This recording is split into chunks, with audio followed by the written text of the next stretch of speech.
You are not a body, you are a spirit. They lay that body in a coffin and bury it 6 feet under. But that real part of you, the real you, your spirit, which is eternal, the Bible says to be absent from the body for the Christian is to be present with the Lord. And so you're not a body, you're a spirit.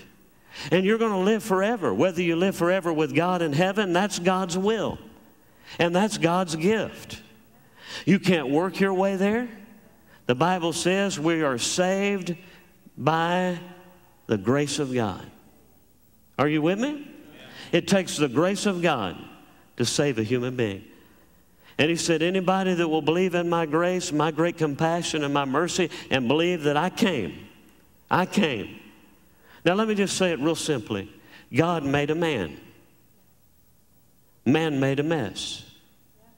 God Almighty, God who sits on the throne of the universe, God became a man. God became a man. And God fixed the mess. I'm going to say that again. God made a man. The man that God made a mess. God became a man, and God forever fixed the mess. That's the gospel.